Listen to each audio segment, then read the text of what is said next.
Hello everybody, Chris here and welcome back to the show. Today's guest is Paul Millard. Paul is a super interesting guy, and how we met was I asked my friend Sky in Austin, Texas, who is some interesting people he knows and more importantly has a really unique outlook on life, and Paul was the very first person that came to Sky's mind, and then we went and sat down and had a conversation a couple of days later, which is the one you are listening to right now. Paul is an independent author, but he's absolutely crushed it. He's the author of The Pathless Path, and he's just released a book called Good Work, which is an amazing read. I read it in preparation to this conversation. But The Pathless Path has sold independently over 50,000 copies, which to say the very least is extremely impressive as an independent author. But what you should expect in this episode is Paul defining what good work is, how the first step to living the life you want to live is to blow up your current one, how having a season of solitude is important, how there is 3 different forms of marriages in your life, self-gaslighting, and much, much more. This episode was a great one, and all I ask is that if you do really enjoy this one, share it with a friend that you think it could help too. I think that's enough for this intro. Let's dive straight into the episode with Paul Millard. We have a brand new sponsor on the podcast, Melrose Future Lab. Now, Future Lab is Australia's first dedicated longevity supplement range that is TGA approved and listed, Australian made and science backed. I'm not going to dive too into the weeds of all of their amazing products, but I just want to talk about one today that is their best seller, and I've been taking it every single day and have seen a noticeable difference, and that is the NAD Plus Booster. Now, this product is massively trending at the moment with Dr. David Sinclair, Peter Attia, Andrew Huberman, LeBron James, Hailey Bieber, Kendall Jenner. The list goes on and on and on. And that is because it supports the most important molecule in your whole body, which is NAD, and that is responsible for cellular renewal. In a simple sense, you are born with DNA, and there's a set of instructions that make up who you are.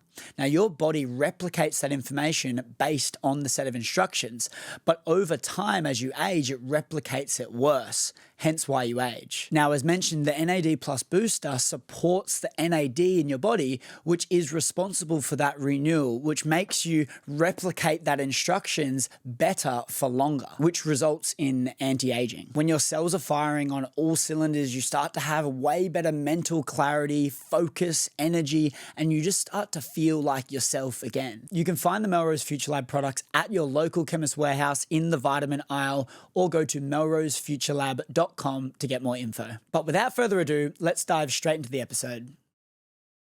In seeking to break free from work, I rediscovered it. Talk to me about that. There's a bit of background. I was working in strategy consulting, and at 32 years old, I had everything I thought I wanted at 22 years old. I had I had worked for all these impressive consulting firms that I was so desperately trying to break into and getting rejected when I was younger. I was making really good money. I was living in New York City. I had gone to business school at MIT, which was this program I wanted to go to for years, and I didn't really want any of it. Sitting there, 32 years old, I'm in New York City, and I'm overlooking Park Avenue one day, and I'm just overtaken with this feeling of like, it was almost like pre-grief. It's like, I don't want any of this. Like, I don't care. Like, why am I wearing this, like, dress clothes? Like, I'm trying to impress this boss I'm sitting in front of. And it was just like, oh, I don't want this. And so I was in a situation which I wasn't loving, and I think I started like almost like self-destructing, and I just wanted to escape. It started to become suffocating. I'm like, the noise of New York started to get to me. The pressure of like needing to always be moving towards a bigger paycheck, a better job felt suffocating. I literally just wanted to run away. Like I felt like I wanted to get out of a cage or something. And so I did. I quit my job, and my cover story was to become a freelance consultant, which is a very great cover story because I had been a full-time consultant for 9 years. So I'm going to become a freelance consultant. My secret mission was to basically minimize work in my life. I just wanted my life back. And I didn't really know why at the time. I just craved space. I think I've always been somebody that gravitated toward freedom And I just wanted to move toward some ambiguous like time and space I could get back.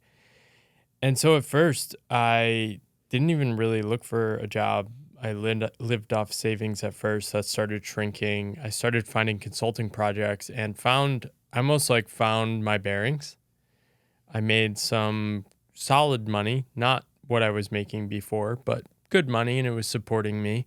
And I was working way less. So I was like, this is great. And for the first time, I was able to just breathe. This is like, oh, okay. I have escaped somewhat. And I just kept pushing more and more toward that sense of freedom.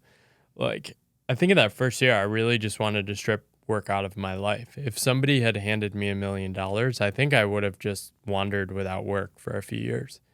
And this book I just finished, Good Work, is about me rediscovering the joy in work. And yeah, that's been the journey for the last 6-7 years. You mentioned self-destructive. What did that look like? I think everyone can relate to being in a situation they don't want to be, but sort of denying the responsibility that they need to take to get out of it.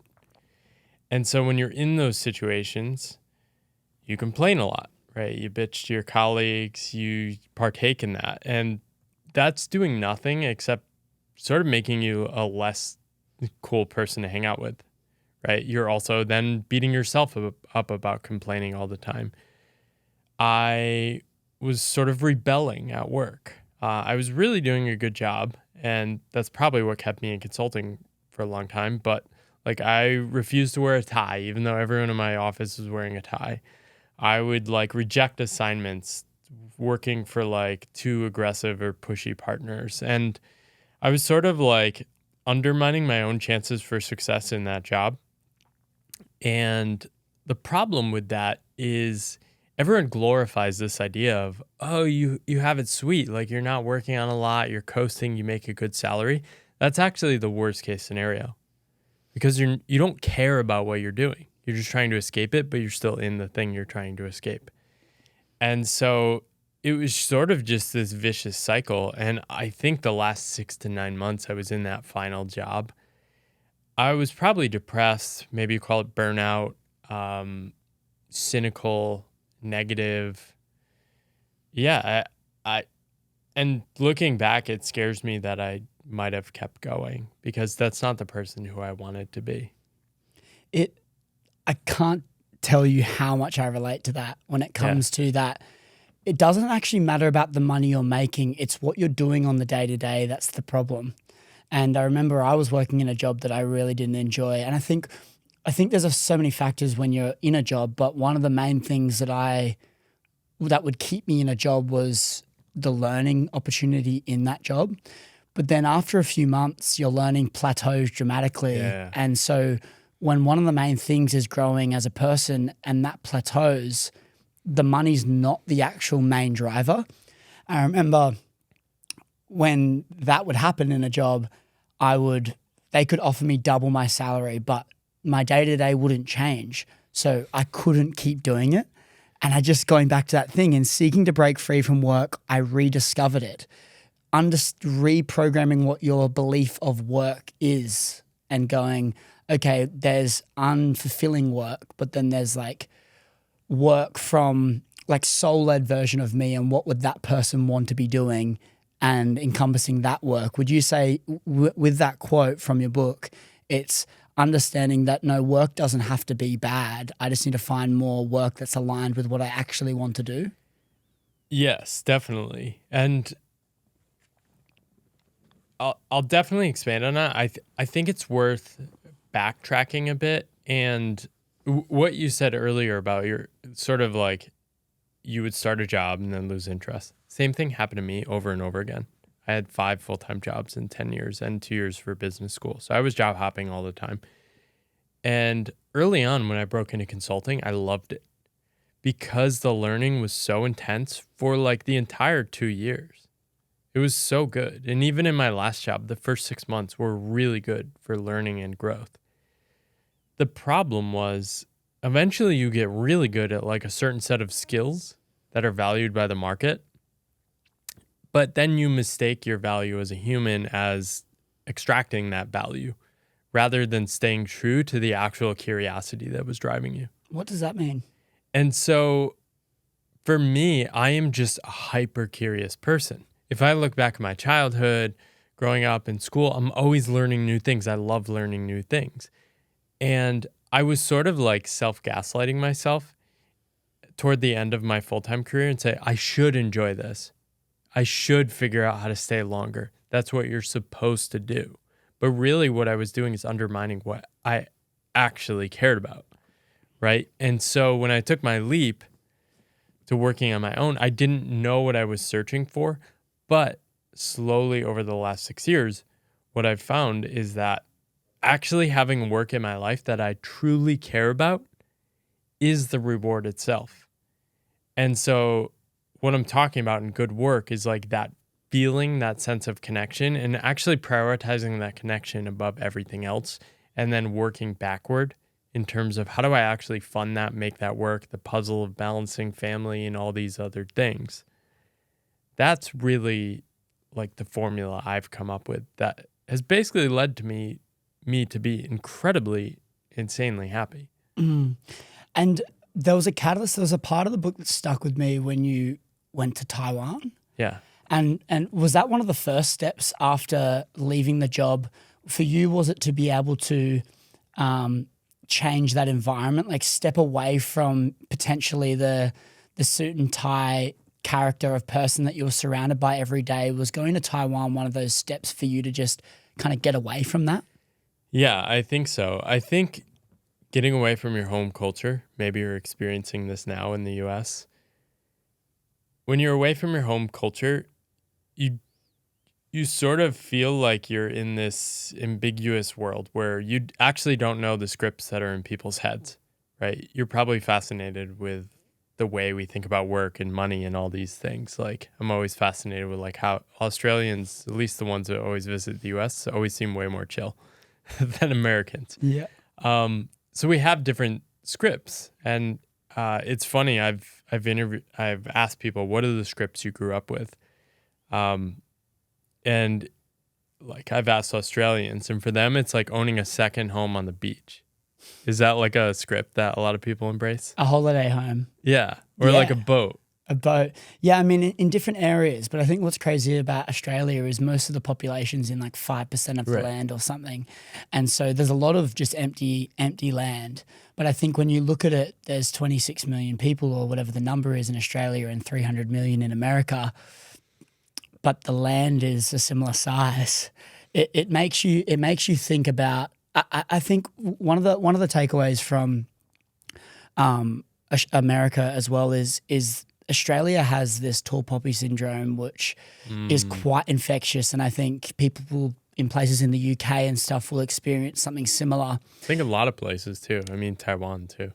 Yeah, and I think when I look at being in an environment like this, it's creating a lot less friction to achieving the things you want, because you don't have these people in between you and your goals that are doubting you for achieving those goals, and not only doubting you, but more so just having zero belief and trying to tear you down. Whereas I feel like people here are a lot more open. When you moved away from America and went to Taiwan, what did you experience in terms of the culture?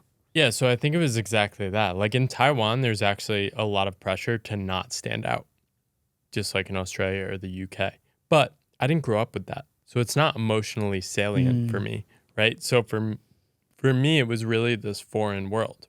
But I ended up going to Taiwan because the first year after quitting my job, I'm just like, I want to step into freedom. I want to like not work. And one of those things was visiting my friend Irv, who was living in Taiwan. And so I spent a week there and didn't really do much. We kind of explored, biked around, did some hiking, ate some food. It was very relaxed. He had sort of blown up his life ahead of me. He had quit his job as an actuary in Chicago, traveled the world for a year, moved there, ended up meeting someone, and was like studying Chinese and reconnecting with his own culture, even though he grew up in the US. And so I visited him for a week, and I remember at the end, I'm like, I'm coming back. And I don't know why I was drawn to Taiwan. It was just like, it felt right. It was so different from what I grew up with. Like I couldn't read the language. I'm wandering around the streets a bit lost. Like I can't talk to people. And I think what I was craving was a season of solitude. And I think I am not I feel the pressure of culture and society. And I think I needed a break from the US. Like the great thing about the US is there's freedom to explore your dreams. But the other side of that is you're expected to like always be improving, always be pushing towards something, always making more money. And like for me at that point in my life, that was like too much. It wasn't aligned with the season I was in. And so I told him I'm coming back, and I just sort of booked a flight like the next month, one way. I was going to go to Vietnam after a couple months, and I really had no plan. And part of that was just saying, okay, I have this voice in my head that's like, you need to make money. You need to have a plan. You need to know what you're doing. And I was just like, shut up, voice. Like, I was just sick of it. I knew that voice could protect me if things went really bad, but I was like, screw it. Like, I'm stepping into the unknown. And I just kept getting pulled by this sense of adventure, this sense of uncertainty, this sense of unknown, because the other side of uncertainty is like adventure and a sense of wonder, right? And so it was very uncomfortable, but it was also at no point was I want to go back. And so I just kept following that energy, that feeling. Mm. And how important is the solitude aspect of that? You mentioned you were looking for a season of solitude. What does that mean? We will get back to speaking with Paul in just 1 minute, but I need to tell you about this thing that is on my wrist called a Whoop. It is the ultimate health and fitness tracker. It has been a game changer when it comes to achieving my health and fitness goals. I'm not going to bombard you with all the amazing things that the Whoop has, but what I do want to tell you about is the sleep coach.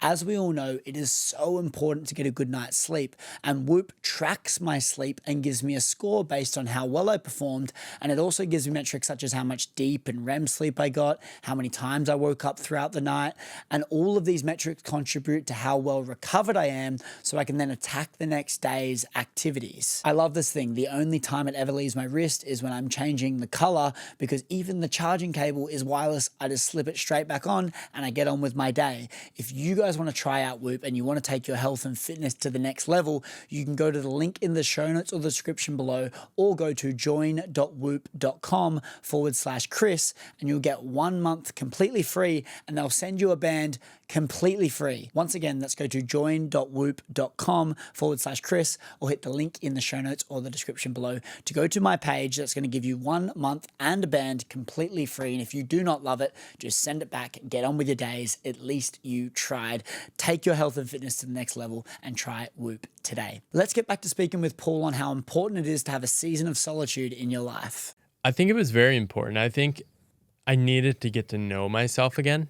And I think when we slow down and listen to ourselves, we often know what to do.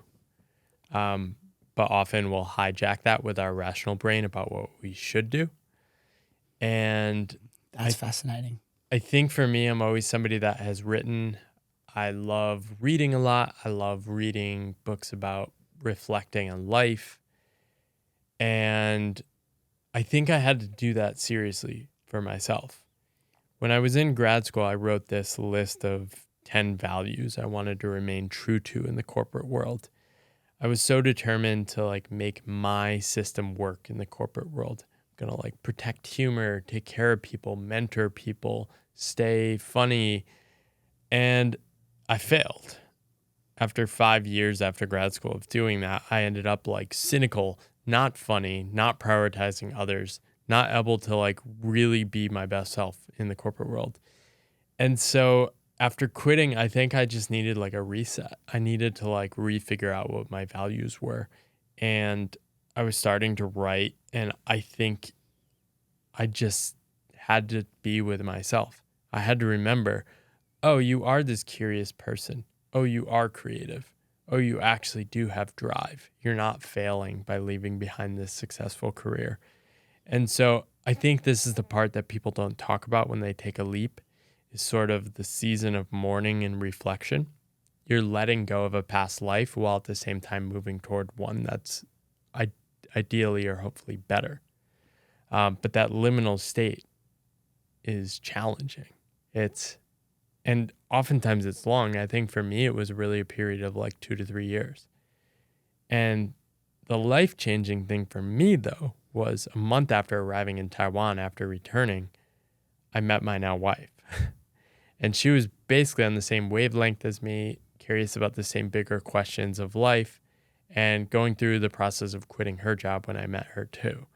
And so I think it was easier for me in that I was lost in my life a bit, but I had this home with this connection to myself and this home with this connection with somebody else that made me feel like safe and that I was onto something that made sense. And we'll speak about energy soon. You mentioned that you went on this journey and you realized you had failed that plan.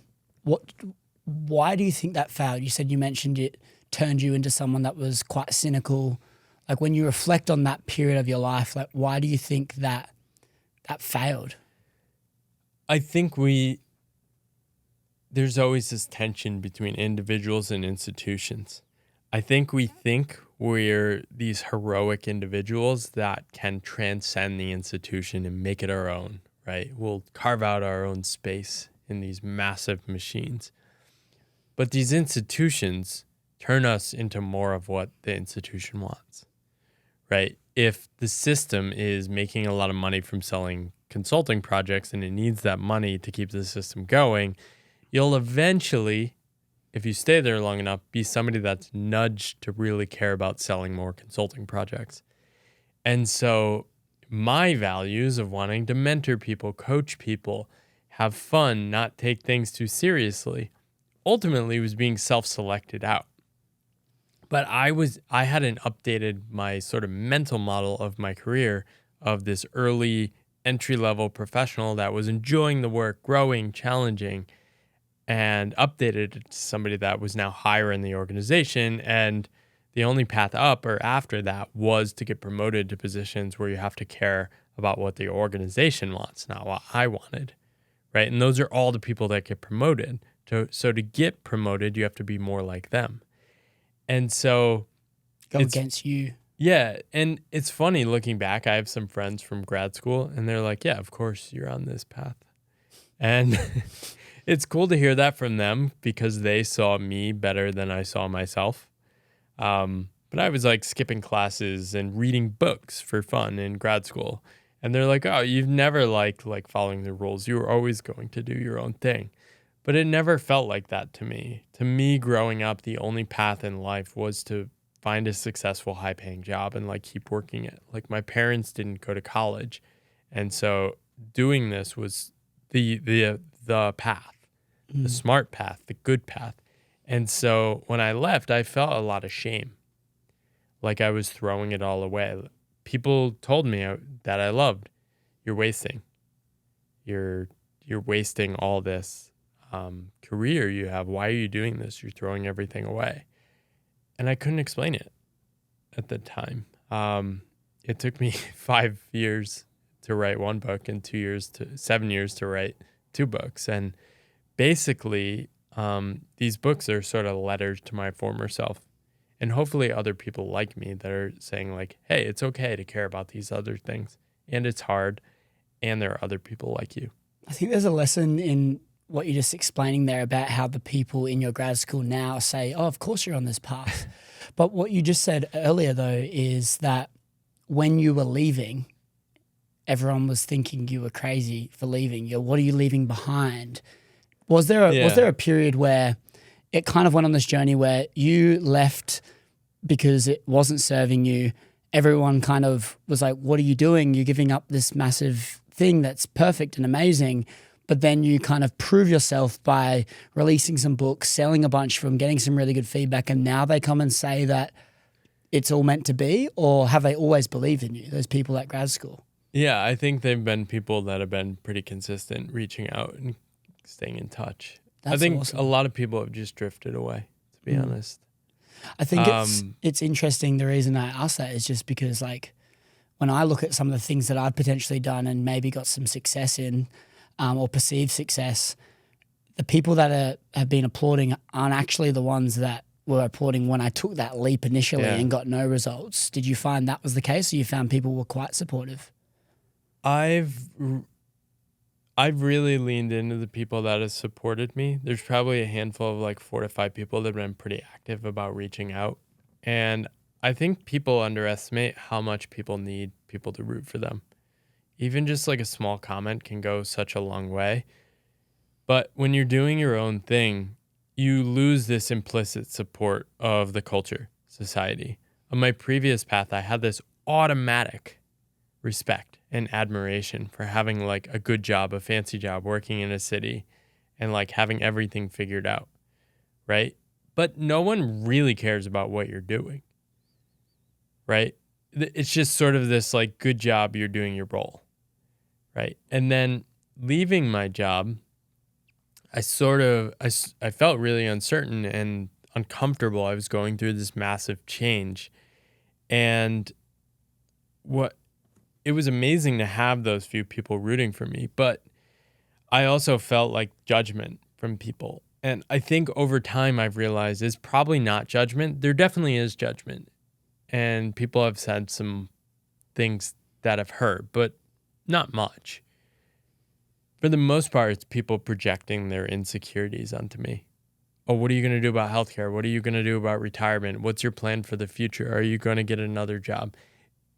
It's nothing to do with me. It's all their fears, right? And so one of the hard things on this path has been shifting from this person that like everyone was comfortable around to now even still there are people that are just triggered by my path. So like they'll literally hallucinate ideas I have about their life. Oh, you think I should be living a different life or living like you? And it's like, no, I don't want people to follow my path. This is the path I have to take. I want people to find their own path. And it's like, you just want everyone to quit their job. It's like, no, you're just afraid of that. And so you're projecting that onto me. And I love being able to connect the dots looking backwards on our journey. As Steve Jobs says, there was a thing in your book, I favorited it somewhere. I left a mark in here. It was about a graph that shows the income. Here it is here. And so how did you feel about the graph? Well, I thought it is amazing. But what's also really cool is you said here about like, if I got shown this before I embarked on path number 1, if I embarked on path number 1, if I got shown this, you questioned whether you might have done it. I think it still would have. I didn't see, I still even don't think much about the future. Like the narrative I have for my work, life, and future is not like, oh, I need to make more and more money every year. So I've never had that idea, but I was in that rhythm of like my income had always been going up, minus a break for grad school. But yeah, it was very obvious if I kept going on my path, I'd never have to worry about money. But I guess defining what actually matters in your life as well, right? And I guess what you said before is uncertainty equals adventure is what you said. What did you say before about uncertainty equaling adventure? And yeah, so in my first book, I talk about this formula, which I've found over and over again resonates with people on weird paths. People stay in jobs even though they're miserable because it's certain discomfort. They know exactly what to expect. The manager treats them terrible, but in predictable ways, right? To quit that job is to trade the certain discomfort for uncertain discomfort. So that's a bad trade. Most humans don't naturally gravitate toward more unpredictable uncertainty and discomfort. But what tips the scales is if you suddenly get injected with a sense of wonder. It's like, okay, it might suck, but what might happen? What's waiting for me? What are the possibilities? What are the hidden things that might emerge? And yeah, that was there for me when I left. It was just like exciting. Like the idea of blowing up my life was exciting because it was like, what might I discover? And I didn't feel like I had much to give up. Like I was single, still hopelessly dating,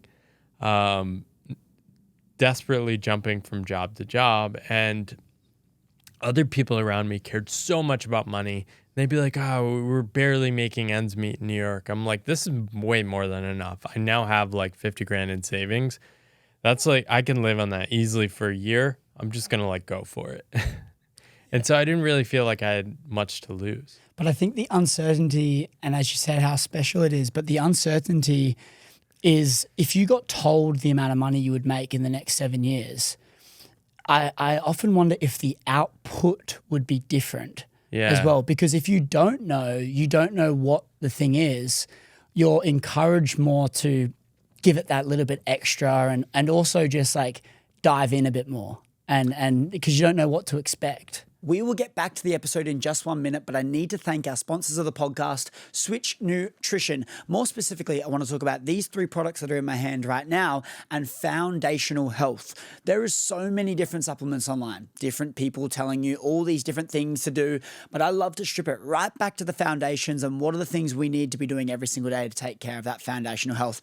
I take these 3 products every single day without fail. Hydrate in the morning to keep me hydrated and energized for the day. The adrenal just before bed so I can sleep like a baby. And then the collagen I have in my yogurt bowls every single day. It's good to hit that protein goal, but then also your hair, skin, joints, nails. It's a game changer. So if you want to try out any of these products, you can go to the link in the description or the show notes below, and that is my collections page where you can find all the products that I love and take every single day. Alternatively, you can go to switchnutrition.com.au and use the code Chris Griffin and you'll get 20% off your entire order. Once again, hit the link in the show notes or the description below or go to switchnutrition.com.au to get 20% off your entire order if you use code Chris Griffin.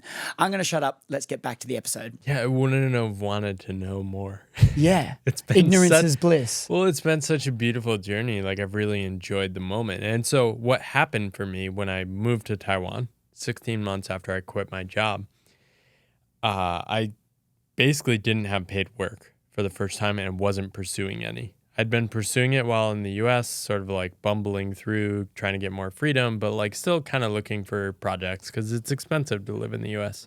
In Taiwan, got my expenses down to under $1,000 a month and was much more comfortable just spending down savings. Wasn't looking for work and just put it out of my mind for like a few months. It was like, I'm just going to like really create this like space for myself. And what happened is I started writing every morning. I show up, drinking coffee, writing, do that day after day after day.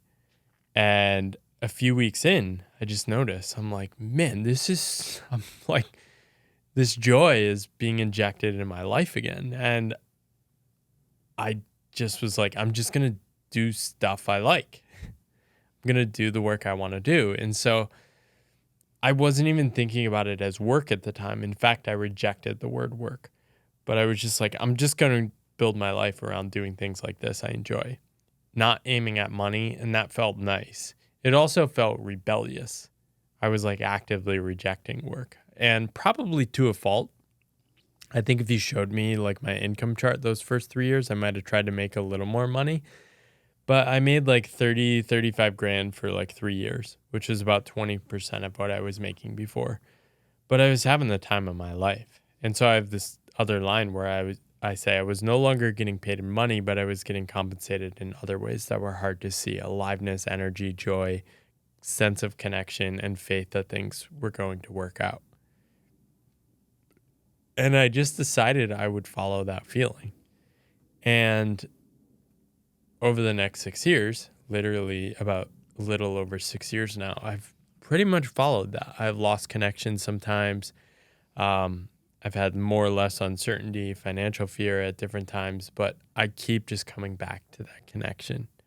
What matters? Why do I want to keep doing it? Okay, is it working? Do I feel good? Am I showing up as the person that matters? And that's really been my formula.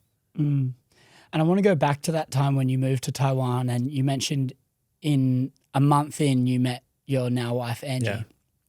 So before you had met Angie, you mentioned in the book that there was a time where you let go of the idea of finding someone you would marry. You were at peace with being alone for the rest of your life. But then you met Angie. Why did you believe that or think that? I think I always had this tension of trying to pretend like, oh, I don't need somebody. I was happy in my 20s and early 30s, but I think deep down, if I was being more honest with myself, I really did crave like meeting somebody and starting a family.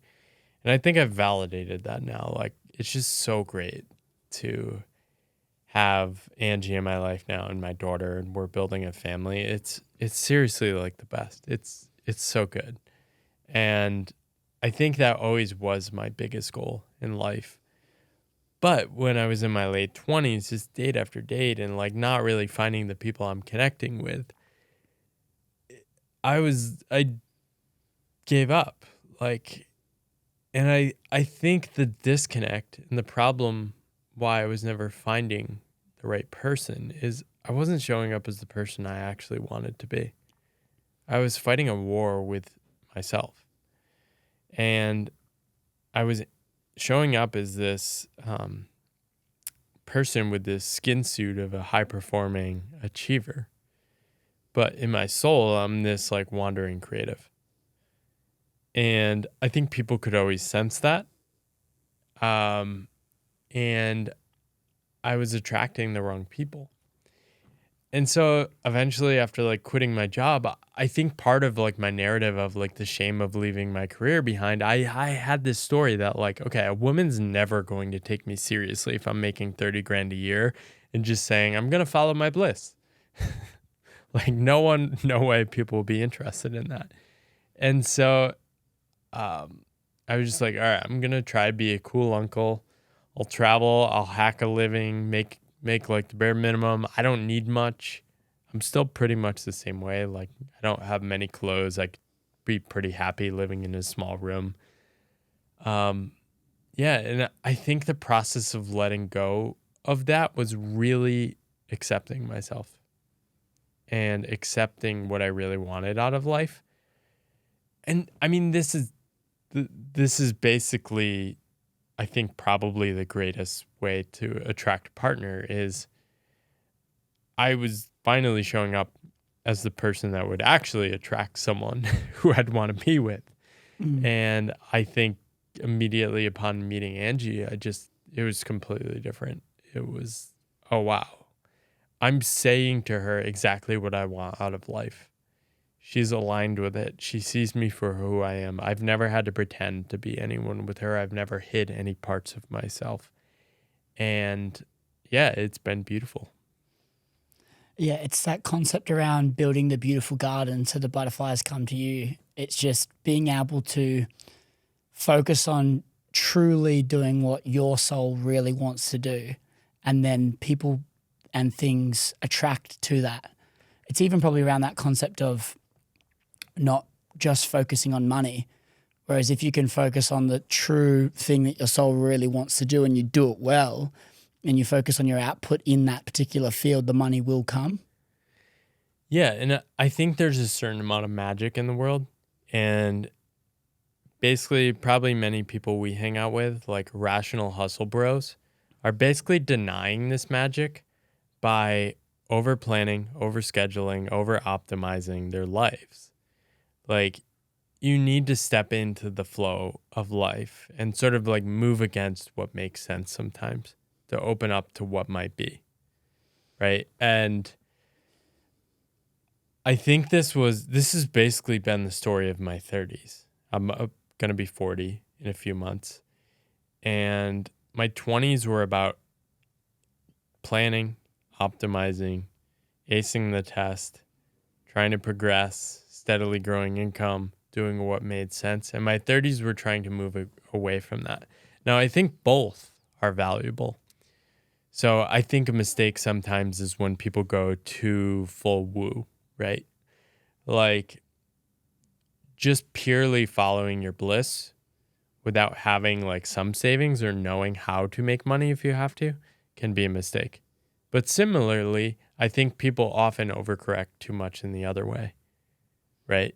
But even just money, like it's not just money though. It's like all the areas of your life, right? Right. Allowing room for the magic to occur. Yeah. As opposed to being too systemized. Yeah. And I mean, what was your goal with coming to the US? Well, this is an interesting thing because as you were speaking about having a bit of room for the magic to happen, I applied that with my trip to the US because I had overarching goals of, wanting to explore. I'd never been here before. I really wanted to get a feel for what I could potentially be getting myself into if I were to move here. That was really what I wanted to try to do, but then also just plant a lot of seeds. And I thought I could plan this all out and I could have every single flight booked. I could have every person booked that I was going to meet with. And look, there's probably a middle ground in which I maybe should have done a bit more and planned a bit more. But for me, I really wanted to just put myself here and see where it took me. And if I was pulled in a certain way, I wanted to go there and meet this person. And I guess it's an interesting one because if I had planned out everything before I came, the trip wouldn't have been the way it was. I would have been spending longer in certain places. I would have been hanging out with people for longer than I potentially wanted to do. And so I kind of did let the magic happen a little bit. And what emerged? Magic. I think for me, honestly, when I look at the lessons and it's fitting saying this because I go back to Australia today after spending a month in America. I just really think I've treated it not like it's a fleeting thing. It's more of like, okay, I'm pretending like I'm living in all these places and really trying to get a feel for the cultures and the people and planting as many seeds as I can with longevity in mind. And I do think that it's paid off in the sense of I think there's a lot more longevity in it. I'm not just going to go away and then that was that. I think there's a lot more to it. But I do like this concept around leaving a bit of magic. When you went to Taiwan and then you met Angie, where did it go from there? And how was your life? Was it planned? Was it kind of going with the flow? How did that look? It was honestly the first time when, and maybe this is just the feeling of meeting the right person. It was the first time I really was able to exist in the present. I think I met somebody that matched me so perfectly. There were no games. It was just like, hey, want to hang out? Of course. And we just started hanging out all the time. And yeah, it just seemed so inevitable from the beginning. I think we're about a month in to our relationship. We're at her tiny, little bedroom in Taipei and sitting around. She just took a fitness trainer job and she's going to quit her office job, but she's taking 2 months off and she's going, I'm going to go to Chiang Mai for a month. And I was like, I'll come. And she's like, wait, really? I'm like, yeah, I have no plan. Well, my plan had been to go to Taiwan only for 2 months and then go to Vietnam for a month and then keep going. But you didn't have an outcome in mind. You were just kind of going with it, right? Right. And yeah, I canceled my Vietnam plan. I rescheduled it for a shorter trip. But yeah, and she was like, okay. So our third month of dating was 3 weeks together before I went back for Christmas in Chiang Mai and Pai and spending 3 nights on a remote lake by ourselves in this huge retreat center.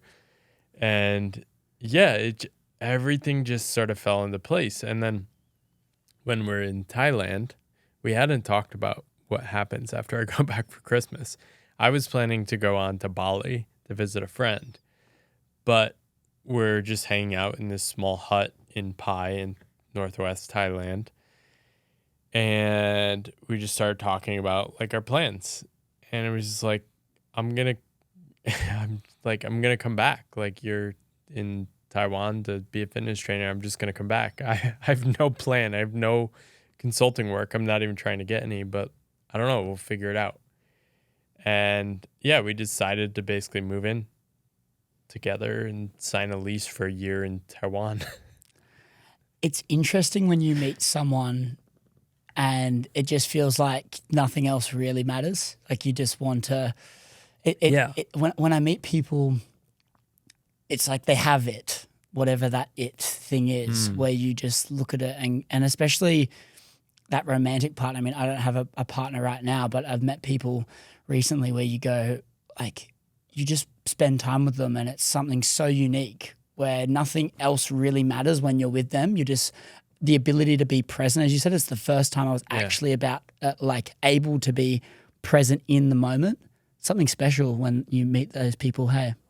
Yeah. It's powerful. And I think for me, the first few weeks of meeting Angie, she was kind of like in the final month of her job, and she would call me up in the morning, be like, hey, I'm skipping work. Want to hang out? And I'd be like, sure, I have nothing to do. And so for me, it wasn't about hanging out as much as like, oh, this person really values like quality time. She likes spending like deep time, deep conversations. And that was just something I really valued. But in my previous life and working full time and dating other people working full time in a place like New York, people didn't value that. They valued money and career success above those things. And so I'd always be so distraught. In New York, I'd have like a date set up for Thursday night. And this one person texted me, was like, hey, I have to cancel. Things are busy at work. I was like, okay, people cancel all the time. But she was like, I don't think I'll be able to go out for 3 months, but you can text me in 3 months. I was just like, this is so stupid. And I just deleted the phone number because it was just like, I knew this person's not aligned with what I actually care about.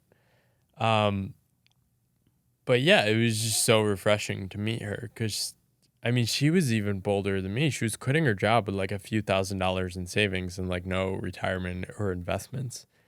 And yeah, it just was such a clear signal of like what this person values. And we still build our lives around this. Like as we're building our family, we're talking about our values and like, how do we make decisions about our family? Well, we start with values, connection, curiosity, creativity.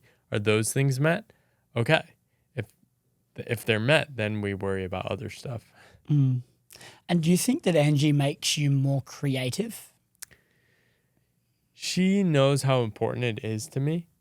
And so I think she's given me a lot of confidence to fully go after it.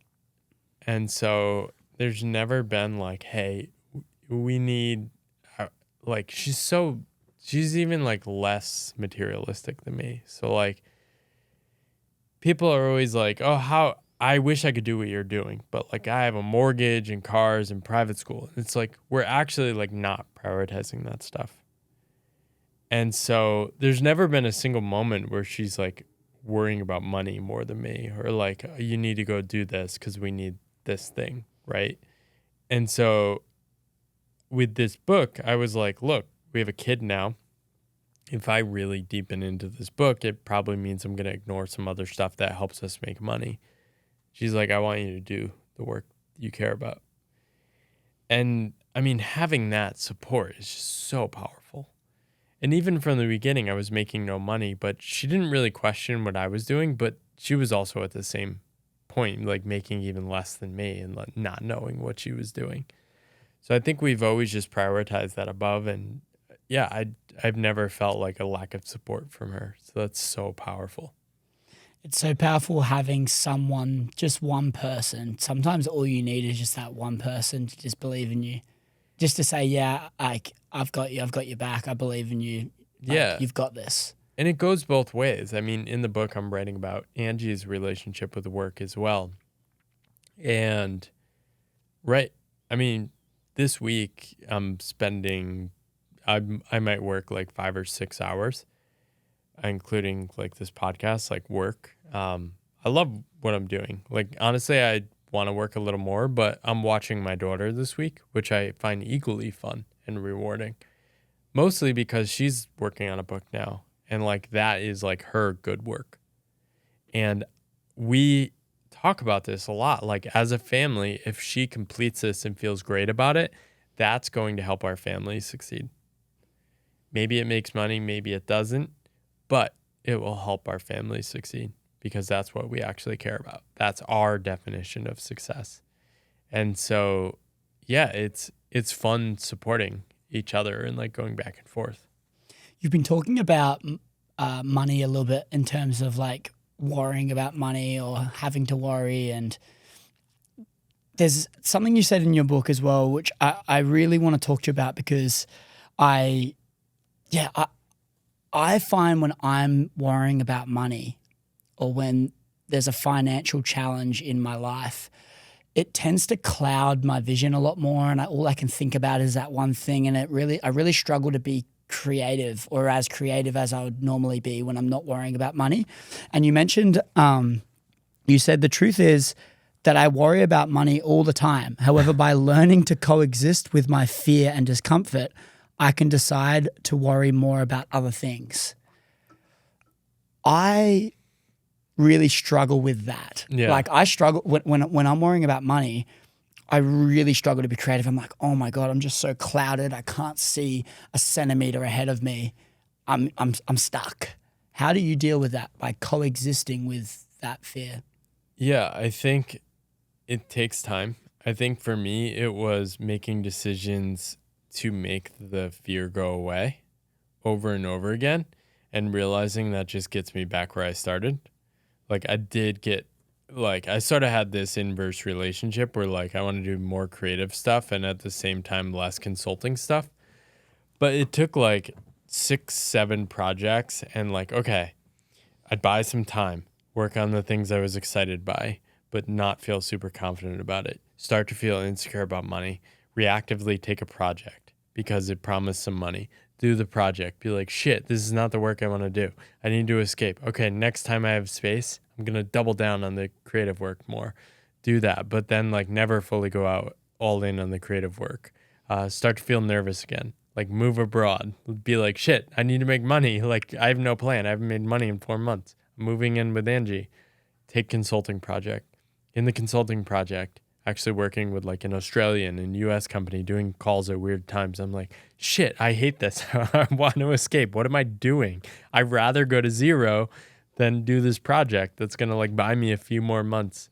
And so that ends, and I'm like, okay, take my writing more seriously, spend more time on it. Maybe not try to make money from it, but like try to become a better writer faster, right? Be more serious about my writing. Get nervous about money, create stuff to make money. And so over time, like it just took a lot of reps. And even 3 years ago, about 5 years into my journey, after I launched my first book, I took another consulting project because the pay was like too good. And I like talked myself into it. I'm like, okay, I'm doing the math. I'm like, okay, this could buy me like 6 months if I really am like serious. I'm doing the project and I'm like, shit, this is stupid. Like I'm talking to these executives, they're putting me down. I'm in all this like drama. And I was like, I don't want to do this. And so I'm like, I just put a book out. It's like, screw this. I am going to just promote the book even harder. I'm going to be boldly sharing my message because that's what I actually care about. What am I doing? And so it's these constant reminders and loops. And like, this is just life. Life is this long, never ending big lesson, right? And so it's hard. And I think it's a journey, but it's always trying to come back to what matters and just reminding yourself. I think another thing I did early on was, okay, I sort of created rules for myself. One, it was like, okay, try to create a lot of income streams so I can make money in a number of different ways. So such that nothing disappears not such that all of them don't disappear at once. 2 was, okay, only create or work on things that don't sell my time for money. So create like digital products, courses, different things like that, such that they can sell without me needing to like show up and drain my energy, right? Protecting my energy at all costs. And then finally, also with my work, eventually I realized, okay, books can be this thing that I can do. Like if I can do like 10 to 20 books over my life, that's the work I really enjoy and find really satisfying. And so if I can carve out the time now to keep doing that and maybe even spend less money in the short term to pump out like one more book because I love doing it, like that might have rewards in the long term. Oh, the way you framed it though there, it's kind of like you take things that are not meaningful in pursuit of making some money to relieve that financial stress, but it ruins the flow Right. of you actually doing the meaningful work and the momentum and the flow state that happens when you're going all in on that with no interruptions is way more powerful than the little penny that you're going to have being earned that drains all your energy. I relate to that a lot by taking things to relieve that financial pressure, but all it does is it ruins the momentum and flow of the thing that actually matters, and it's going to get you closer to where you want to be. Yeah. And so I call this, so good work is the stuff you have to do. You're drawn to do it. If you stop doing it, you have this like itch. It's like, I got to get back to it. Right? Maybe this is podcasting for you, other things you like doing. But then there's good enough work. And good enough work is like somewhat aligned and doesn't completely sap your energy, but does generate money. So over the first 3 years of self-employment, I shifted from like these project-based trade time for money, consulting-based projects. And to be honest, they pay far better than anything I've done since. But they just drain me too much. Like, man, I get so bummed when I'm doing them. It's just not what I'm meant to do on this earth. They're my bad work. And it ruins everything else around that too. When you can't really even focus on the other stuff because you're too busy worrying about that. And so in the process of just trying to do things I enjoyed, I was just doing stuff for fun. I had a couple of friends reach out that were CEOs of startups, and they were like, I'd love to like get a crash course on like what you learned in consulting. And I was like, this is great. I'm going to build this like training for you. I'm going to do it for you. And it tapped into this thing in consulting. I'd always loved training and teaching others and creating like decks to train and teach people. And so I created this for them, ran this 2-hour session for them. And they were like, holy crap, this is like really good. You could like sell this. I was like, oh, I never thought about that. And so I created this course from that. And it was pretty fun. Like I liked creating the course. It helped me like synthesize ideas, play with technology, create stuff online, do video editing, and it was pretty fun. So it was like good enough work. And I was more than happy to sort of take a month off from writing to just create this, right? And so I sort of stumbled into this good enough work, which is like not totally draining, but to be honest, if I had an extra $1 million, I'd probably just like gift away that thing or give it to someone else. And so that has been a funding vehicle for me. It sort of paid me a minimum income of like 30 grand at first, but then like a little higher to fund me to basically spend all my time writing and creating stuff. Yeah, that's really cool. And then I guess also the thing is about this financial stress and pressure thing that we spoke about at the start of this section of the conversation. The more you go under financial stress, the less stressful the financial position becomes because you've already been through it, you've made it out, so you've got confidence. Yeah. So it's like you get in enough financial stress and pressure, your ability to laugh off that pressure gets easier and easier in a sense. Yeah, and I think one thing that helped me was running the numbers. So I had saved pretty aggressively in my 20s. I probably should have spent more on like myself and like fitness and health and things like that. But honestly, I think what I was doing is my future self secretly knew I would like need some of that money to give me courage in the future to bet on myself. But yeah, I had like these retirement savings and investments, and I didn't really touch them while I was self-employed in the first 5 years. And so basically for 5 years, I didn't like save more money or lose more money. I like basically broke even. And at the same time though, I didn't touch my investments. So my net worth was like going up. And most of the work I was doing was writing, which was not generating any money. So I had this very weird reorientation of like, I'm spending all my time doing things that don't generate money and I'm fine. And kept testing myself, taking the side project to relieve some stress. But like after 5 years of that, it was like, okay, this feels totally normal. And like my life is not being destroyed. So it's really helped me like with this book sink back in to this mode. And in the past few months before this book was launched, I was spending more than I was making. And so our like savings is declining, which is fine. Because like we saved a little more last year because I finally started making some good money from like the book and stuff. But yeah, that gives me courage to keep going. So there's sort of this additive benefit too of like leaning into your discomfort of like, if you just keep surviving and things are okay, like you're fine. And somebody asked me, do you have a plan for retirement? Are you going to like pay for your kids' college? Do you have a plan for owning a home? And the honest answer is no. I don't think we can afford like a home and a place we want to live in the US. And for some people, that's a deal breaker. So you just got to figure out what you want. But for us, we're like very happy. We love renting. And you said another part in the book about when you got swept up in a crypto, you got swept up in a crypto trend of hype. And it resonated with me a lot because you said opportunities like this can be even more seductive if you're working on something that doesn't earn money. Yeah. So like in this crypto hype, you got caught. You caught yourself looking at these trends and wanting to invest some money into crypto. But I think the thing that's interesting there is when you're working on something that doesn't make any money, but you're spending all of your time doing it.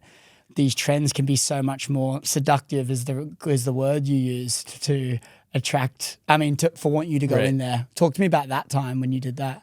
Yeah. So I mean, it's just it's very seductive. That's the word, right? Because, okay, if I don't want to make consulting projects, maybe that could pay me a lot, but I'd have to like work every day for like a few months to like make a nice chunk of savings. And it's like, okay, I definitely don't want to do that. But I'm also spending time online. I read a lot. I like engaging with ideas. I have a lot of fun doing that. And I'm seeing like my friends. It's like, oh, I made $50,000 selling this rock JPEG. And it's like, I see the trends. Like I see this, like I could like get into that. And so like I got seduced by that. These things are so seductive, right? So I don't want to do these consulting projects that are like 60, you might have to work like 60 days over 3 months pretty intensely to like build up a nice chunk of savings to fund the journey longer. But I'm seeing these like friends I'm like connected with make like $50,000 selling an NFT. And it's like, okay, this doesn't seem that hard. I just need to like hang out online. But you just need to hang out online. And you're basically in these like Discord chats, spending a lot of time. And I joined my friend like Nat Eliason's like crypto orientation Discord group. And like people are like, oh, there's a drop tomorrow. And like I'm getting sucked in and I'm like minting these things. And I'm sitting there on my laptop, like exploring Taiwan with my wife, but she's sleeping. I'm like up in the middle of the night. I'm like just waiting for the drop. I'm like telling her I gotta mint this NFT. It's this crypto thing. Could make us some money. And I'm just like, what the hell am I doing? Like I'm actually having the time of my life writing this book. I should just do that.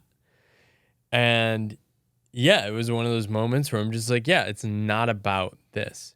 Even if it might work out, it might be like a small amount of work for money, but it's cynical. Like I don't really care about this. And what would I do if I had the money? The same thing I'm already doing. It's like, just write. And for me, it's like always this constant reminder, come back to the work I really care about. How do I come back? And when you say the work you really care about, you've been referring it's writing for you. That's your thing. Is there topics specifically that you see yourself writing about? Is the main thing obviously the Pathless Path you were mentioning? That's the first book, and then Good Work is like more of a storytelling, dumbed down version of the Pathless Path. Is that what you were explaining? I didn't say like not dumbed down. That's probably the worst. Probably the worst way to put it. It's like a stripped down. Stripped down. It's like the what do they call it when musicians don't have like the track in the back of it. It's like the acapella. It's like the acoustic version, right? It's the raw version. It's like pure emotion and storytelling. And And it's like the heart and soul of what really matters. And for me, good work is amorphous. Honestly, it's really about a sense of connection. And it's a collection of activities. So writing is definitely the core for me. I find that over and over again, when I have consistent writing in my life, I feel this sense of wholeness in my life. It feels like I'm living a full life. It feels really good. But it's also now balanced with like showing up as a father. Like if I'm able to write for 3 hours and then spend the entire afternoon with my daughter, that feels so good, right? So my good work is often like spending time with my daughter now too. But it's also things like podcasting. It's having conversations like this. I love this. It helps me explore ideas. It's great meeting you. And I get inspired by people like you too. But when I like really narrow it down, like now I have less time with my daughter, writing wins out over like podcasting and other stuff. But it's these seasonal flows of like different activities. And I do think I like a mix of different things, but writing has always been the center for me for 7 years. Maybe that will shift over time, but it's this connection. It's not the writing itself. That's why I say I'm not a writer. I just write. So if we zoomed out and we were looking down on life as a whole, what would you say the main pillars of life, and what are the things that actually matter if we were looking at life as a whole, now that you've got a family that you're building and you're finding new meaning and purpose in that, but then you've got your writing and your good work. But what would you say like the main things that are important in life? For me, it's a sense of personal connection, a connection with myself. And that can come from solitude, fitness, meditation, writing. It's a connection with work. And for me, I don't need a lot of work. 10 to 25 hours a week is pretty good. And it's a sense of connection with the work, and like that fills me up. And then it's a connection with others, family. It's my marriage, my relationship with my daughter. It's really those things. And it sort of aligns with this book that originally inspired the Pathless Path called The Three Marriages. And he talks about the marriage with self, the marriage with work, and the marriage with others, right? The marriage with our spouse, our family, right? And it's really about just like committing to those, but prioritizing connection rather than aiming at any sort of external metric or living in the future, which has been a radical shift. Because in my 20s, I was somebody that had a plan, was aiming towards something. Connection with self, connection with work, connection with others. This is a fascinating thing. So when we strip back what actually matters in life, it's a sense of connection, and overarching. It's in all those pillars. I guess maybe the connection with self is an interesting one. I'd love to dive deeper on, because when I look at that, I think my biggest teachers have been my past self and my past lovers, being able to learn from past lovers, but then also the past self, the things that I've learned. But if I were to look at why a connection to self would matter, I'm just literally, it's a concept new to me. I'm just thinking about, but I would think that for me, it's being able to look in the mirror and have some pride in who I am and who looks back. For me, I really like to be able to see myself actually give things a crack and learn from them and grow and get some wins, get some failures, some comparison points, the lows. And if I were to look at the connection with self, the more I build up those experiences, the more connection I get to myself. Can you talk to me about the connection to self part? Yeah, I think this has been the biggest edge for me in my 30s. I think in my 20s, I very much short-circuited my relationship with self, because a lot of my life was built around emotional avoidance. I think early on, I sort of internalized this formula of, okay, aim at worldly success and therefore everything will be figured out. And for the most part, that is sort of a working strategy, but it relies on you always moving forward. I was sort of playing what I call the outer game, right? and my inner game was just underexplored. I had no awareness of the emotions I was feeling. If you asked me to like name what I was feeling, I would have just said like, oh, I'm happy. I honestly couldn't like name or feel what I was feeling in my body. I was disembodied, right? And I think this is the state for a lot of men in our world is we turn ourselves into these rational, extrinsic chasing achievers. And so you ask somebody, what are you feeling in your body? I probably would have answered in my 20s, nothing, right? And so exploring that inner world through things like meditation, like I literally didn't meditate once until I lived in Asia. But for some reason, being in Taiwan, I just suddenly felt compelled to like sit and slow down. And just like I used Sam Harris's Waking Up app, he has this intro to meditation, and just this experience of noting what you feel, like noting what this machine up here is saying, it was like mind blowing to me. It was like, whoa, I'd never noticed or I'd never observed myself. And it really was just transformational. And I think I've explored so many different like modalities, things like breath work, meditation, long walks, sabbaticals, non-work. I've done this practice of leisure weeks where I don't actively do anything. I just be. Nothing on the schedule, no work, no calendar. I let myself go. Yeah, and I still feel like I'm at the beginning of this journey, but that's to me the whole game now, right? Instead of playing the outer game, like playing the inner game, and through the inner game, understanding what I'm actually experiencing. That's the portal to connection, to love, to coming alive, and to actually showing up and achieving all the outer goals I'd actually care about. Because it's sort of sad looking back at my 20s. I don't really care about any of my achievements.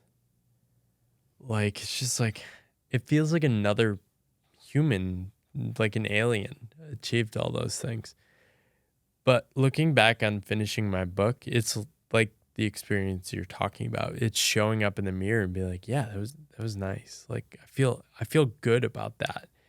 Not in the like I'm impressing anyone or I'm this published author. It's like, no, that felt good. That was hard.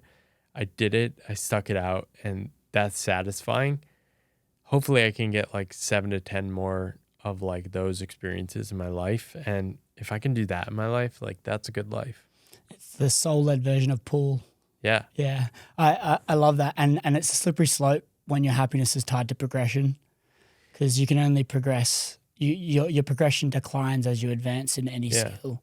I think it can be helpful. I think this is one thing like people should think about, is that finding tracked paths early in your life can be useful, because then you don't need to constantly worry about everything else. You could just like focus on getting better at a skill, or like even focus on things outside of that track path you're on. I think for me early on, the consulting path was very rewarding because it was fast paced. People were smart. They challenged me. I did get better at a lot of things. I was able to grow up in the safe container of formal employment. However, 10 years was way too freaking long. I should have found an off-ramp after 3 to 4 years. And so I think if you're going to get on a path that's very legible, tracked, has increasing rewards, you need to plot your off-ramp before you start. You need to sort of commit to yourself, make a vow that, okay, once I reach X, that's the signal that I go off, that I leave, that I find an off-ramp to do what I really want, right? And I mean, you're a bit younger, right? And I don't know, what do you think about this? I'm constantly amazed at like people following these paths earlier in their career. Like, I'm just really impressed because I think it's a lot harder than what I did. Like, the hard part of what I did was like unlearning a lot of the baggage I accumulated.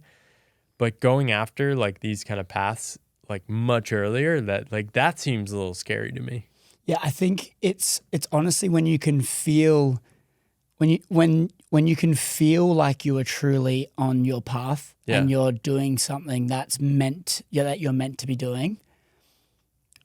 There's no looking back. And I just think some people can discover that sooner because maybe what they've done is challenge the norm sooner, and potentially, just reflecting on my life, is if I didn't challenge the norm sooner, it was probably going to become increasingly harder to challenge the norm because you can go down further in the rabbit hole of what society wants you to do.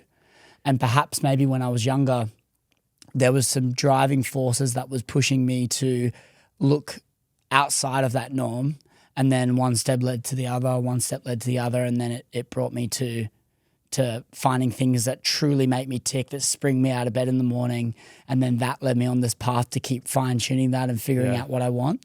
And also not being tied to those things. If I have these realizations, I'm not going, okay, that's me set for life.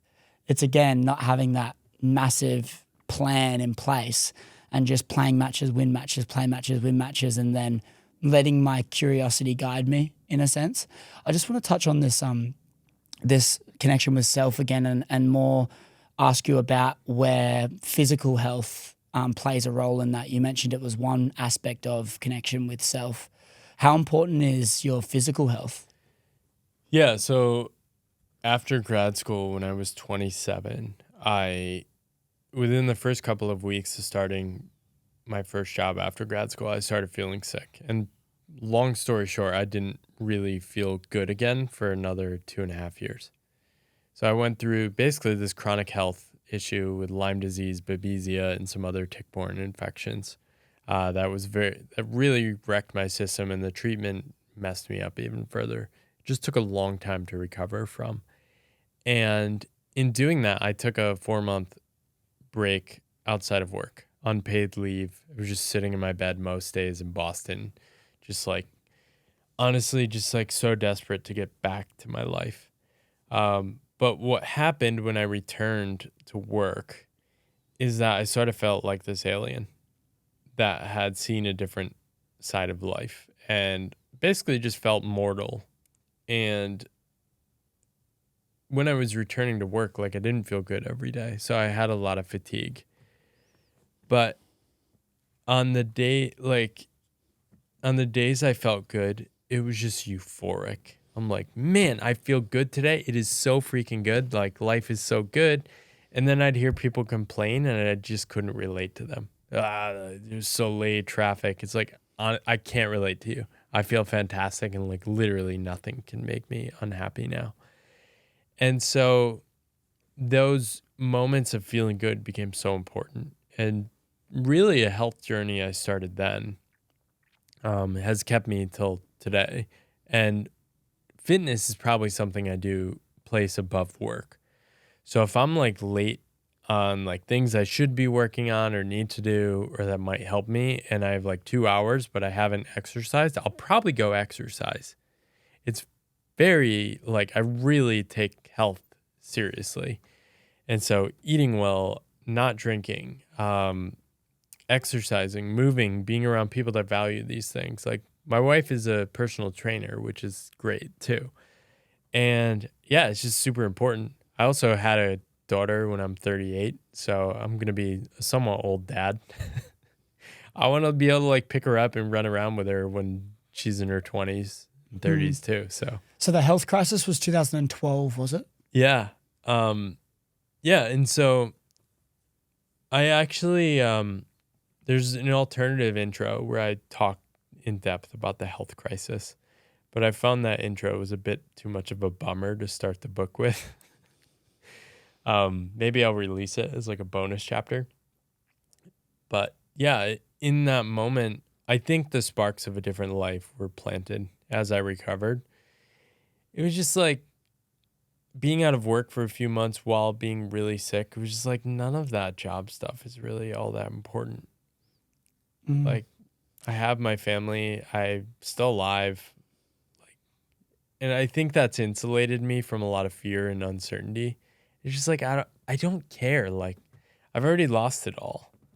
like, why not go after things? And to be honest, over the last 7 years, I don't talk a lot about this, mostly because it bums me out. But I've had like 3 or 4 instances in which I've been pretty run down for a month or two at a time.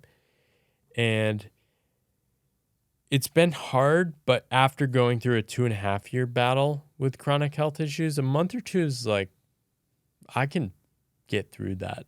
And I know I'll get through it. Like, I just like don't give up. I keep trying stuff and I bounce back. And yeah, just knowing how fragile I am just makes me want to go after what I care about much more. And I guess like when you're saying, when you're in those lows, you realize how important the health is, which makes it easier to stick to all of your health goals now and your health modalities and routine. Because you go, okay, well, being in a hospital bed's not very fun. Yeah, well, I wasn't in a hospital bed. I was just in my own bed. Yeah, but very like, low energy. I was sleeping like 14 hours a day and like not doing much. Yeah, and I guess the hospital bed is more of just an analogy to reference. But like when you can have all the time in the world, but when it's not healthy time, then what's the point of it in a sense? Right. And so this is why I wanted to write this book, is because people will be like, aren't you worried about like retirement and blah, blah, blah, all these like, we don't realize how lucky we already are in the modern world, or all these like post-prosperity worries, first world worries. It's like, you don't get it. Like, I don't worry about these things. They don't matter. They don't, like, you can't, if somebody's gone through something hard, they often can resonate with that. And I can't convince people that haven't gone through these crises in life, but like these things don't matter. But retirement as well. Like if you're doing good work, yeah, like why do you retire? It's a key part of your life. Yeah, well, I do think when I'm older, I'm going to have less energy. So there is pragmatic planning one should do. But a lot of the people I'm talking to are like worried about saving like millions for retirement. And I already know my wife and I can live on less. And we're willing to like relocate to other countries, live on like basic social security or whatever. And so like we're planning for that. And we're maximizing for freedom in the present. Like this is our prime years now. So it's like, this is another book that's influenced me. Bill Perkins' Die with Zero. Like spend our money now, because then we'll get paid in life and memory dividends later. Right? This is literally the prime of my life right now. My 40s, my upcoming decade, will be the prime years with my kids.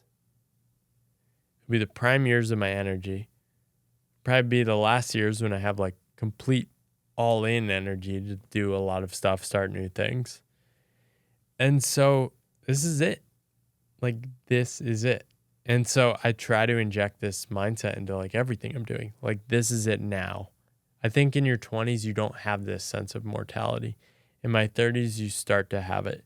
But as I approach my 40s, it's like, oh, like this is the decade. And so like me and my wife are thinking about a lot about like, how do we go all in on our creativity? How do we go all in on being present with our kids? How do we go all in on having adventures, right? Like we don't actually want to play it safe. We want to live like full out. I think it's so inspiring to hear though, because I think it's so easy to get swept up in it and what actually matters. I mean, for me, I think because I have such big goals and things I want to achieve, and I don't resonate with that approach as much, but I can respect that, because sometimes it's the energy, right? I want you to have the same energy about your formula. Yeah. Right? Like if you're right, it would actually be bad if you resonated with mine, because it's mine. That's mine. Like, don't take my formula. Yeah. Like, it's not going to work for you. Like, that's not you. Yeah, okay. So it's more about, I hope that we're aligned on the energy on how we feel about our approach to life. Yeah, like some people love building businesses and playing the outer game and thrive in that scenario. Like they should go do that because that's awesome. I'll get excited about that too. And like I can feed off that energy too. I guess it's just seeing the excitement in someone's face, the true excitement. Because when I look at that as well, I thought that was me too, the business guy. Yeah. And I had my software startups and I was getting investors on board and I wanted to manage a team and all this stuff. And then I quickly realized that it actually isn't me. I'm not the CEO business guy. And, you know, through learning and through different things that I've done in my past, I realized that that isn't the thing that actually fulfills me. It's not the thing that I want to be doing. And it was a really hard look in the mirror and going, that's actually not me. Right. And then through the pivot of pursuing something that, you know, I thought was more towards me, and then getting reminded of the fact that this is more me by getting affirmed that by the way I'm feeling, by the different things that people are saying to me, which is making me feel again in a certain way, you can kind of sharpen that sword to what true fulfillment looks like for you. Yeah, and I think the problem with the business world is it's the easiest way to make money. And so it would just be so much easier for me too if like building businesses or crushing it in the consulting world was my like good work. But it's not. Like writing is a terrible way to make money consistently or reliably. Right? I didn't make money for 5 years. Then I did make really good money for my first book. But that's declining now. I don't know how this book will do, but I want to keep doing it. Right? And so it's really about, one, figure out who you are, right? You figured out you're not the VC-backed investor or VC-backed CEO or something. So you just keep trying stuff, right? And that's the relationship with self. But then it's like figuring out what you are called to do. And maybe it isn't even something you ever make money from doing. Right. But then it's like, okay, how do I work backward and solve the puzzle of how to fund that life that makes that possible? Right. Like podcasting is a pretty hard thing to make money. I don't know if you're making money from this pod, but I do it full time. But yeah, it is a hard thing to make money. Yeah. I mean, like I'm fortunate enough to have been able to grow the show and have my audience and stuff, and which has allowed me to do it full time. But I think having that, you know, having that expectation that you're going to make money from it straight away is quite naive too. I've never met somebody in podcasting that is in it for the money. Like you have to get through a lot of episodes and like you have to actually enjoy conversations to keep going. Got to be curious. Right. And so, yeah, it's an interesting world in which you'll have these celebrities drop in and they'll start doing shows and then they quit. Because like, even though they can make money, they don't actually enjoy it as much. So nobody makes it to 100 episodes without really loving podcasting, even if they are making money, right? Because if you can make a ton of money podcasting, you can probably make more money doing something else. Yeah, because podcasting is not the easiest medium to make money from. So if you can achieve that, you could probably do other things that maybe are more fulfilling for you, if Right. that is.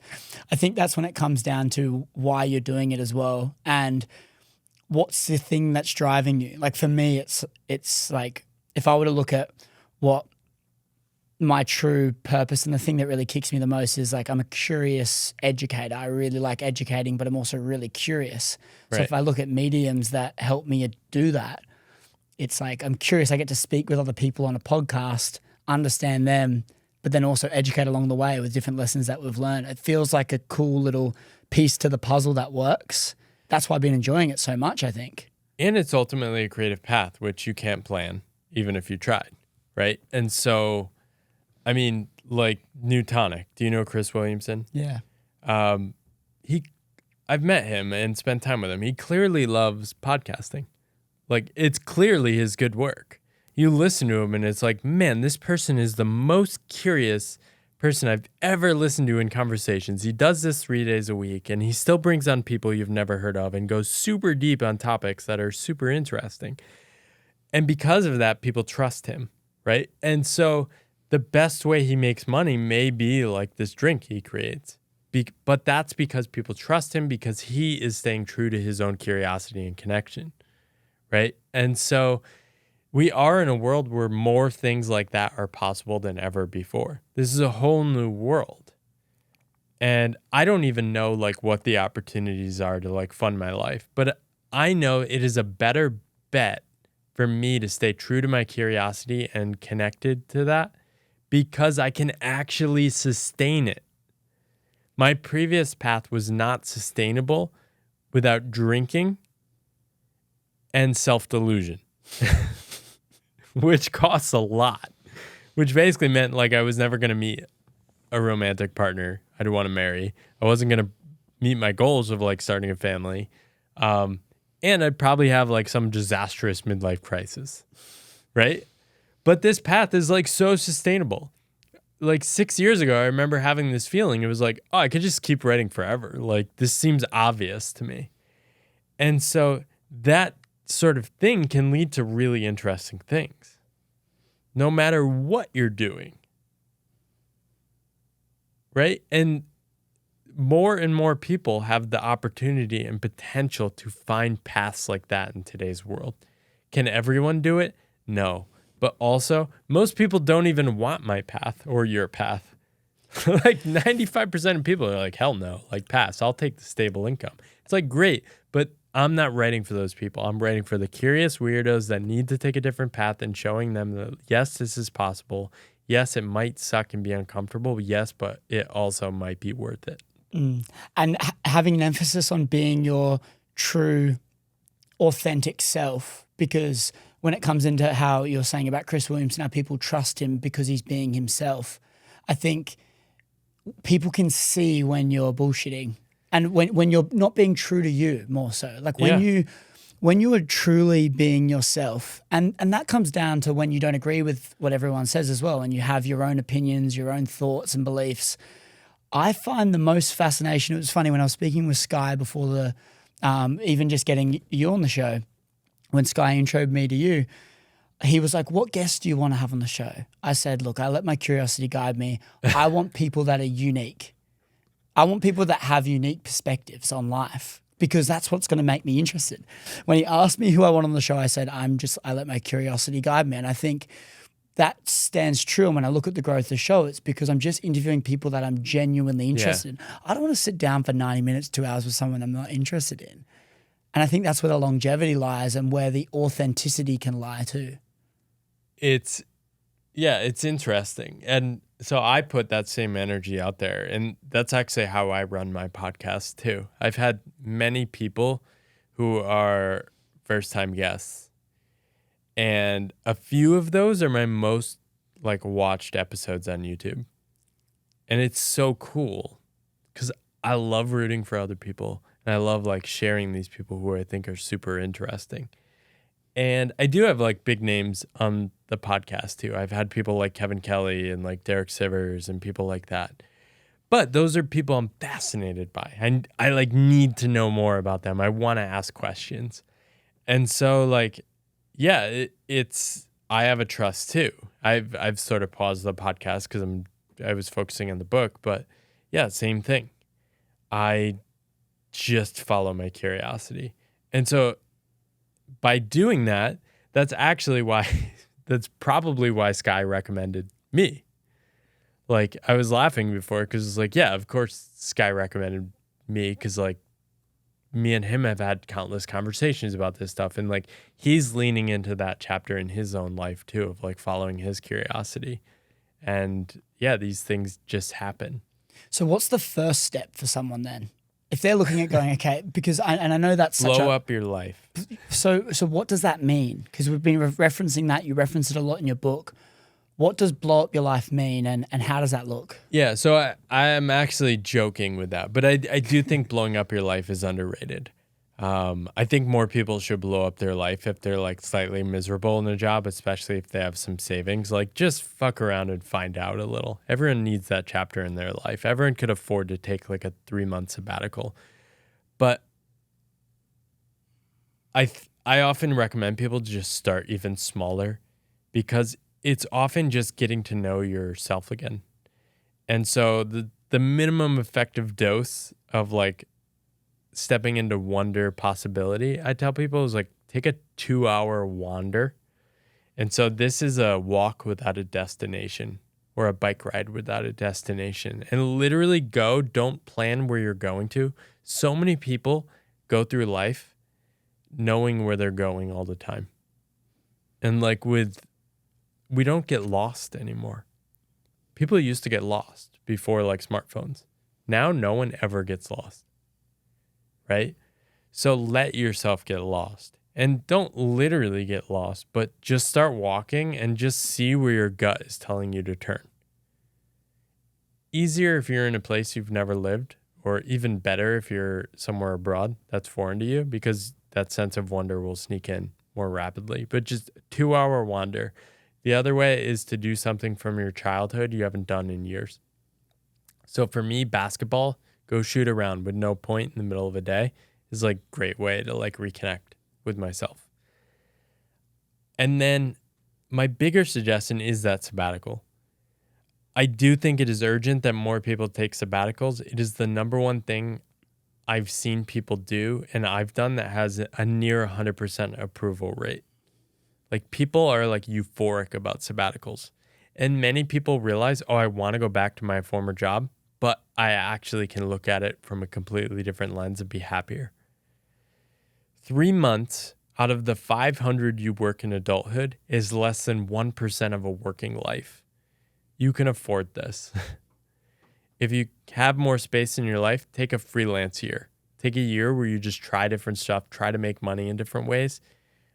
Often, I think the best time to do this is in your 30s after you've done a bunch of stuff and your mind is sort of slowed down a little bit. You're like a little less overactive. Take 3 months.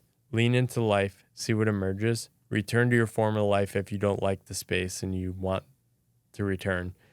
But what often happens for people in those 3 months is that seeds for a bigger vision of life get planted. Don't deny that call.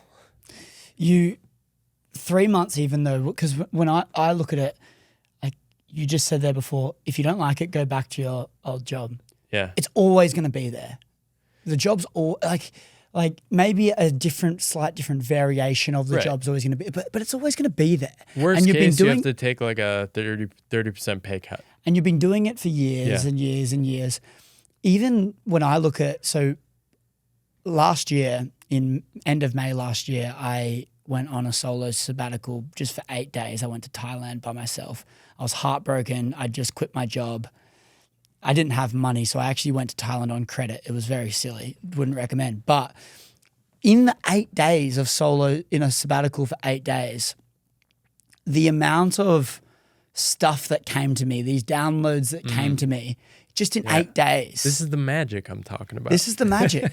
No idea, new country, first time overseas, never left the country before, went by myself, just had to figure it out, hired a moped, drove around these random streets, went for swims and drank a whole lot of coconuts. But in that time, the amount of profound things that came back and these things of like what I really truly want to be doing and the excitement for giving something a crack, like was through the roof. And I remember the week after I came back from that trip was when I started going all in on my content. And by the end of June, I had over 100,000 followers, whole life changed. And anyway, but this little sabbatical. And so you said I'd recommend doing sabbatical three months, I guess, in your 30s. I think the time to do it was yesterday. I think honestly, if you're feeling a bit uncertain about your life, there you go. Get out. Yeah. Like, what do you have to lose? Well, honestly? and I think that's perfect, right? Like 8 days, you had no money. You just made it work. Yeah. Right. And you probably had a sense that that was what you needed to do. And yeah, I'm saying my 30s because that's what I did. But to be honest, I wish I did it earlier. It was so valuable. And don't plan anything. Yeah. And I think the important thing is now that you have those 8 days, like just remember that. Like I was listening to Matthew McConaughey's book, Green Lights. His audiobook is incredible. 3 times. It's my favorite. But he kept getting to these moments in his life where he felt stuck or he felt his ego was getting big and he kept going to like the Amazon. Yeah. And he would just like disappear, stop taking calls, stop taking work, and like just sort of reset, reorient, and then move forward again with his life. And I think, especially if you're in a creative path, but really anyone, like we need this. This is part of the human experience. And we have this idea that like we can plunge through adulthood on a factory schedule. It's insanity. Creative life or path or not, well, I think we all are creative in our sense. We just need to go and find it. I truly think we can find magic in some creativity that we might not know we have. We're all creative. Yeah. Being a parent is incredibly creative. Trying to figure out how to convince my daughter to eat various foods, I inject a lot of creativity into that. Yeah. I this morning I'm slicing the strawberry in a very specific way and making dramatic sounds, and she's like, "Ooh!" And then she starts eating the fruit. You got to be very creative. Anyone who's planned a wedding, that's often the biggest creative project of people's adulthood. Tons of creativity goes into life. And yeah, connecting with that creativity, I think, is one of the biggest portals to connection. Mm. I think it just unlocks a spark in you that is hard to explain, but when you feel it, it's like a wow. It's a bit of a wow moment in your life. And I think encouraging people just to go at things with an open mind and really, like, it's such a fluff concept around. It's so overused now when people talk about like you're going to get to your deathbed and look back at the life you lived, and you're going to be hating the fact that you're saying what if as opposed to, oh, well, like, you didn't give things a crack. But when you actually think about it, like, it's so true. Like, if you're living a life where you are not happy, and you spend more time doing something you don't enjoy than you spend time doing something you do enjoy, which is most people's lives, what do you have to lose? Like trying something new, and just if you don't know what it is, just going and exploring oneself. What do you have to lose? I truly think, because you're living a life that you don't actually enjoy, you may as well see what else is out there. There's a good test called the skip test. Go back on your week over the last week and say, would I skip the activity if I could get the same final result? And so if you have a lot of stuff you'd rather skip, like, that's a red flag. And pay attention to that.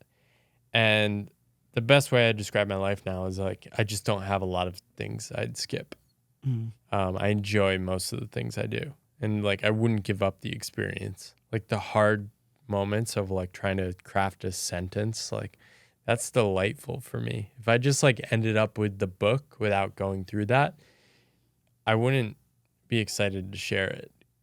Because like the journey is the reward. And the reward is, the journey is what inspires you to want to share. Green lights, as Matthew McConaughey Green says. light. Yeah. No, we need to get rid of all the red lights in our life and only focus on the greens. If we can, I think if we can fill our days just with green lights and outsource all the red lights, that gets exciting to me.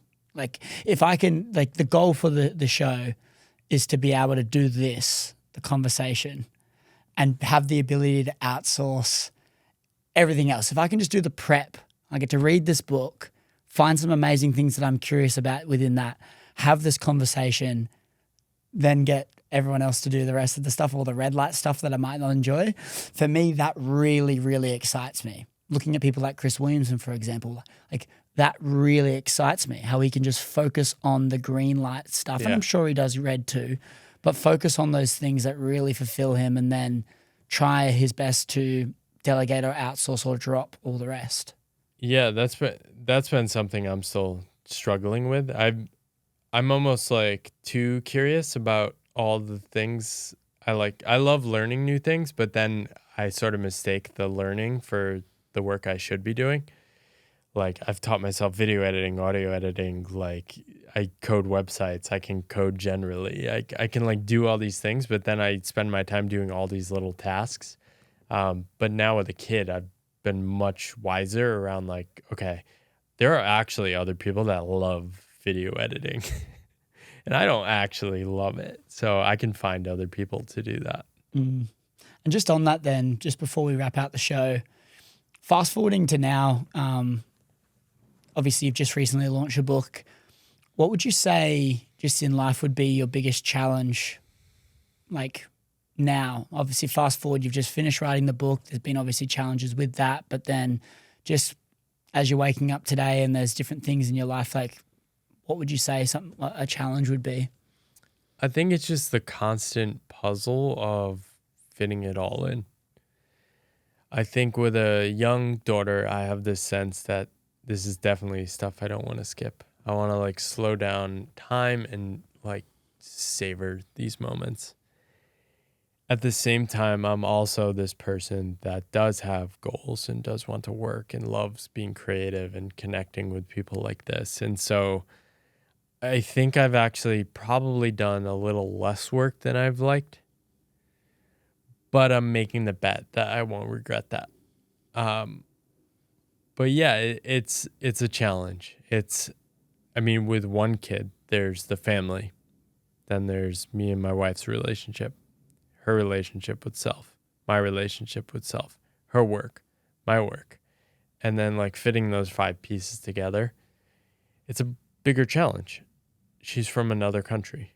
Her in-laws are in another country. Mine are on the other side of the U.S. How do we balance it all? How do we keep making sure we're not diluting ourselves into a path that's more about us and not about our family and our extended family? And yeah, but I love that puzzle. And I married somebody that loves talking about that things and trying experiments and figuring things out, making mistakes, then coming back and figuring out what really matters. But yeah. Thank you for sharing, Paul. I really appreciate you coming on the show, and I'll make sure everyone go and buy good work. Where can they find this? Amazon. Go on Amazon. I'll leave the link in the show notes and the description below so you can go and check this out. I highly recommend it. I try and read. I really do, because I do see the value in it, but I do struggle at times. It's definitely not a default ability for me. Well, the audiobook comes out, and the audiobook is like way better, I think. Because you narrate it? I narrate it, yeah, and my wife makes an appearance, but as I've deepened my writing practice, it's become like more oral. Like I sort of think of it as this musical like flow, and yeah, I feel like the audiobook came out really well. And if anyone needs a code, I would love people to check it out and leave early reviews. Reach out. I can send you a free Audible code. That's awesome. And I highly recommend. So thank you so much. Is there anything else you want to share to the audience just before we wrap up? I'm pretty easy to find. My name is I'm the only Paul Millard with an internet presence, D at the end of Miller. And yeah, pmillard.com. You can find like my book links and stuff there. I also have a community of people on what I call Pathless Path, sort of exploring uncertain paths, and sort of this really cozy, like thoughtful community of creative weirdos around the world. So if you're looking to find the others, you could check that out too. I'll put it all in the description for the crew to go and find you. Go and check out Paul Millard. I really appreciate you coming on the show, my man, and just awesome to see someone like you giving something so unique a go, and also just having such a cool perspective and insight on life. I'm very inspired. So thank you so much. Thank you. I'm more inspired by people that are doing these things younger in their life. So hell yeah. Oh, awesome. Thanks, Paul. And if you guys have made it to the end, thank you so much. Be sure to check out Paul on all the stuff. I'll leave it in the show notes in the description below. But we are going to sign out for this week. If you enjoyed this show, please leave a review on Spotify and Apple. It helps the show grow. Leave us a good one, a 5-star one, by the way. It helps us keep getting amazing guests just like Paul back on the show. And if you're on YouTube, then hit that subscribe button so you don't miss out on the future episodes with amazing guests. Thank you so much. I will see you guys next week.